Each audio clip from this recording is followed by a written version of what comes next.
endorsements is an in-ear monitor company called JH Audio, which is based out of Orlando. And Jerry Harvey, who founded the company, is the guy who invented the modern in-ear monitor. And he also founded a few other companies. He started a few other companies, and people have been raving about his current in-ear monitors. They just sound great. In fact, Kern is going to be getting a new set. He's switching from the brand he's using to JH Audio when he's up in Orlando on Friday. But the thing is yeah, with a good in-ear monitor, it needs to have a tight feel as well. It works great on stage, but you were also asking for monitor position as well, for mixing position? Yeah.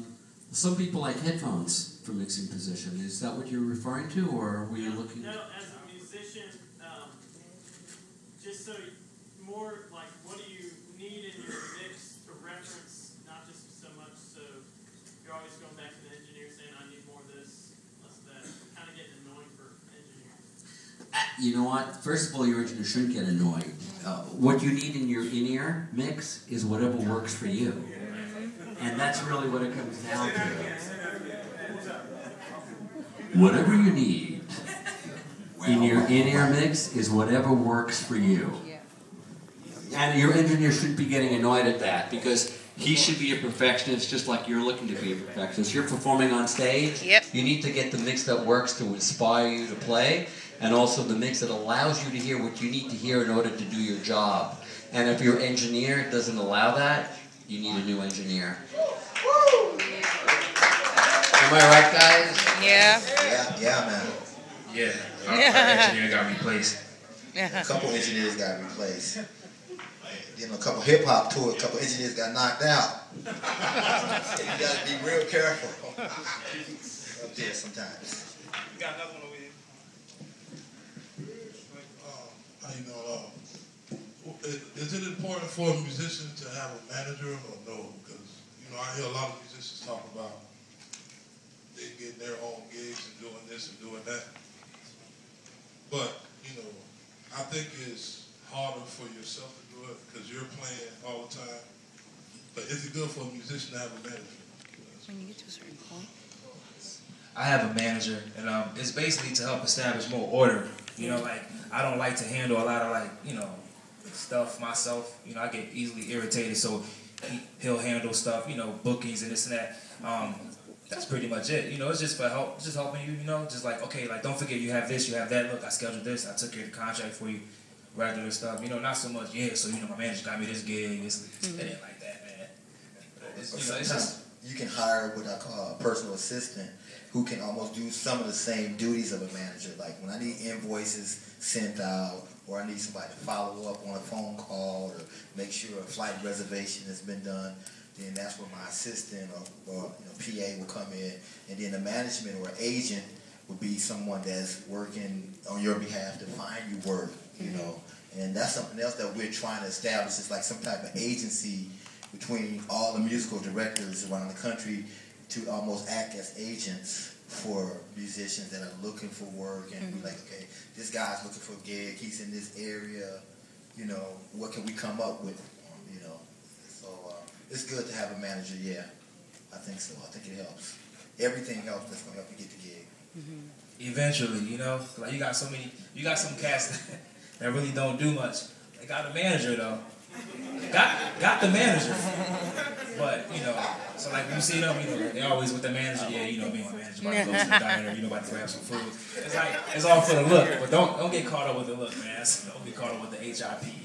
Yeah, sometimes you can just be a hustler and just hustle that gig. Just get to New York, get to those auditions, and come in there with the attitude that you want to take that job. So a lot of it is on you, It's a lot of being blessed, having blessings and just being a blessed person.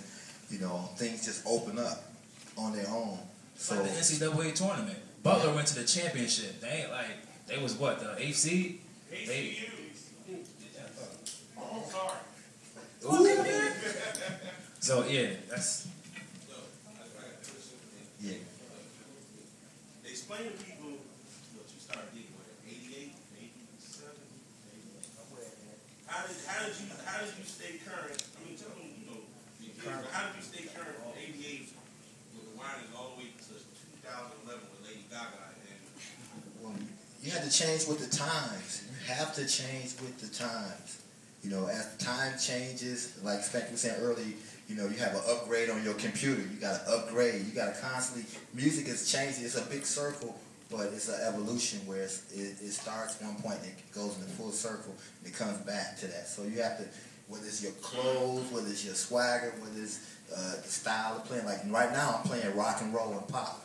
I'm not playing funk. I'm not playing hip hop. This is straight up rock and roll, which is another whole entity for me, and I'm learning more and more. You know, another one of my idols is Daryl Jones, who's the bass player for the Rolling Stones, and he makes millions of dollars playing doom doom doom doom doom doom doom doom. So sometimes you gotta know how to just play that one note. Come on, play that one note. James Brown's guitar players. Yeah. E9. Yeah. So you know, you just have to evolve. You know, you have to keep constantly. Music is constantly evolution. You know, so right now going from the Young Jeezy, which is straight heavy bass, hip hop, low 808 kick drums, very solid bass line, to going to a Lady Gaga, which is more like a heavy synthesizer, technical. So you just got to keep changing as a musician and just keep evolving yourself. speaking of Lady Gaga, all three of y'all answered, like, how does it feel to be on, hell, she's the biggest artist in the world. How does it feel to be on, you know, playing those kind of stages? You know, Spain going from church to that, rock going from the club to that, turn going from the beat. Like, how does it feel to be with the biggest artist in the world? Real quiet, didn't it? No. You know why? Because we have what's called a non-disclosure confidentiality agreement. Okay. Next question. We got one here.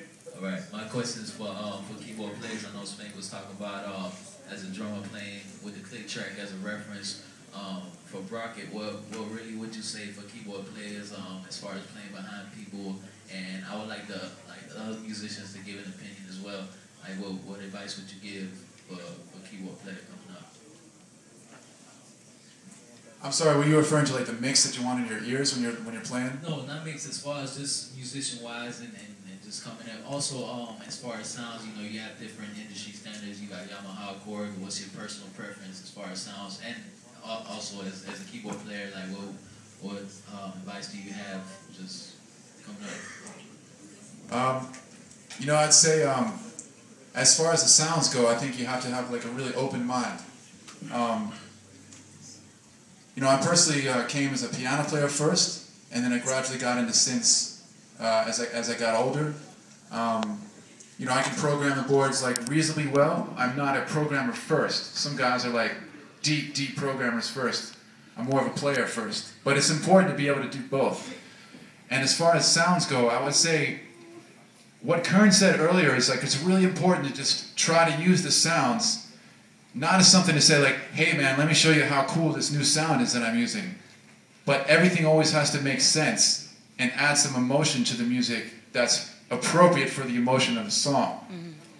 If it's a really slow ballad and it's beautiful and you're playing like really nice Rhodes and you have room and you don't have a guitar player and it's pretty simple, you can play a big fat Rhodes sound with tons of tremolo, tons of chorus, and tons of effects on it because you have room for that sonic space. And it can sound beautiful. But if you're playing, let's say you're playing some trance music, and the tempo is like 140, and it's like there's a lot going on, and then there's drum tracks in the background. If you're a dude who's into, you know, the latest Herbie riff, and you want to show everybody that, you know, like the new Headhunters riff that you just learned, and you want to, you know, you throw that in because it's so cool to play like behind the beat and play some Rhodes behind the beat and like sound all cool. If you try to stick that in, it won't work because it just doesn't apply to the situation. Even jam sessions, whatever, it's like you always have to listen to what's around you. So it's very difficult for me to give a general comment as far as like, you know, what maybe my favorite types of sounds are. Everybody has a different approach towards that. I think though the way to look at it is in a holistic way. You listen to what the music is and you try to be a real team player and add what it needs. And no one will ever get on your case if they truly believe in your heart that you're doing that. Sometimes people might disagree with your approach, but they'll always respect your attempt to do that. And if you're willing to listen to what others are saying, you can always try to grow on that. So it's good to have technical proficiency, be able to get around the keyboards as well as you can in terms of the programming. Something that I'm working on now that I need to prove on that myself. Some of you guys here, I'm sure, are more versed at that than I am. It's good to continually learn that. Learn about sound, learn about cutoffs, frequencies, all that. It's something I'm working on right now. Learn how to double sounds, learn how to layer sounds, know how to split your keyboard, know how to play your keyboard. Sometimes you might have to play your keyboard, you might have to play, keyboard players, you guys know what I'm talking about. You might have to play a flute sound up here, you might have to play a piano sound down there, you might have to hold the chord, play the flute up here. You might have to be able to split your brain so you can play two different rhythms at the same time and actually have to be like a drummer. And all you guys who play organ that have to split your brain three ways, you guys know what I'm talking about. You just apply the principles that you've learned. And again, if most of you guys, or if a large percentage of you guys have come from playing church, one thing that I do want to say is that you don't understand the actual advantage that you have. We could have this exact same seminar in my high school in Summit, New Jersey, where nobody came from church and everybody knew how to read music, but nobody could play by ear, and nobody could groove, and nobody could play a James Brown riff that sounded good at all. We can have the same thing and totally flip it on. Yeah, you guys know how to read, but you know what? You should go down to the church down the street in Newark, and like that dude who's 8 can smash you.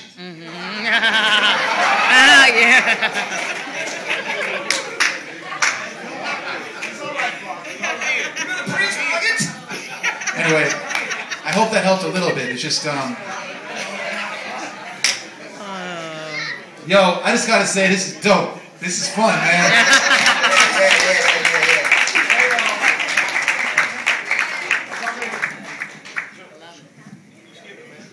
If I may, I don't want to really put you all on the spot, but could you all just like demonstrate some things on the instruments? Because a lot of times,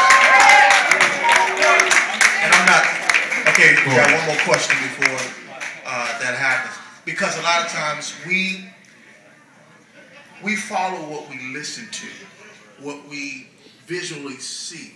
A lot of times us as musicians and artists, it's best for us, I know when I was growing up, if I see like this dude playing a certain lick, it's better for me to catch it if I'm looking at it than me to hear it. If I'm making any sense. So if, and I, like, once again, I really don't want to put you all on the spot. I guess I just did, but if you all don't mind, we got one more question from David. It's really quick. Kern actually spoke briefly on tax, taxes, paying taxes and everything. I just wanted to know how important it is and whether or not you guys had your own personal corporations and how important that stuff is to get your corporation started and on top of your tax information, just things like that. Definitely get your corporation started, because as musicians, there's so many things that we can use as write-offs, like our clothes, our food, equipment, transportation. So definitely get all that stuff together. I've hired myself a pretty good accountant, and in this industry, you're gonna actually need an accountant because our income fluctuates so much. You're making a lot of money, then you're making no money. You're making a lot of money, then you're making no money. So it's not like a regular 9-to-5 job. So it's best, especially for the younger people, because some of us wait late in life and try to get it together. And the longer you wait, the harder it is to get out of it. It's actually a mess, So you got to kind of tackle that early. And once again, I want to stress more important the healthcare issue, for musicians and singers and dancers too, and engineers. Just try to work in that as well. We're gonna play some music, but we want to open it up for you guys to play as well. Any drummers that want to jump up here, and the keyboard, guitar players, we want to hear them all. We never know, it might be somebody looking for a band. We're working with Joe Wilson right now. We're working with, Adam Blackstone is really good friends with Spanky Flip Wilson, Nissan Valdez, so they're always asking about cats. So the more we know, and if anybody want to reach us, you can reach us on Facebook. I have a website, currentbrandedmusic.com. Randy's website is artistrelations.com. Another thing I want you guys to, if you can, get a website. I have, me and Jay Mills have a friend that's a website designer, and if you contact him and say you were here at the seminar, he will give you a discount on your website. So get your website, get your business cards, get all your stuff together. Oh yeah.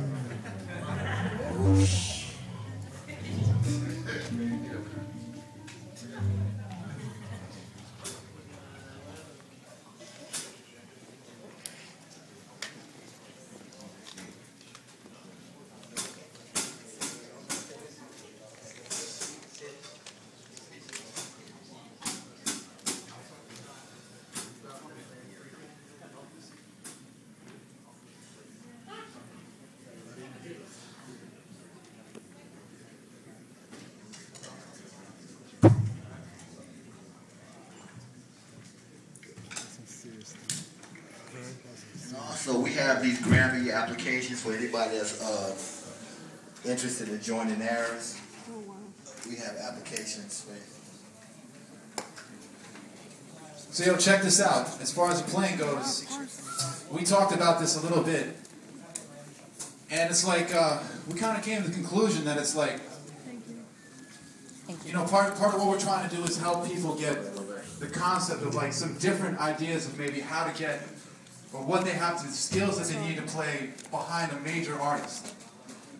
Most of the musicians in here are probably proficient enough to be able to, you know, play really well in a setting like this. You know, there's tons of great keyboard players around. So what I wanted to start out is I'm going to play something that's really, really simple, and Spank is not really going to know what I'm doing, okay? But what I'm going to show is that I'm going to demonstrate the kind of level that Spanky has in terms of listening to what I'm going to do. I'm going to do something real simple, and I'm going to keep it simple because it's really about simplicity. I don't want to get caught up in the complexity of playing because a lot of guys can play some really amazing stuff. That's not what I'm trying to do here. You can always hear that at a jazz club or somewhere else. We're trying to show you some like real information about what it takes to actually play behind somebody, you know, in an arena or something like that. So this is the best way that I thought that we could kind of give this a shot. I'm kind of winging it though, so bear with us a little bit. Hope you dig it.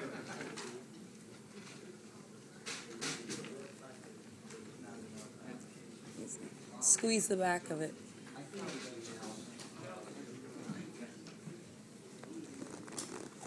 Yeah, if you want to grab the application, if we don't have enough here, you just go to Grammy.com, look up the South Florida chapter, and they'll be able to email one to you, or you can just download it as a PDF.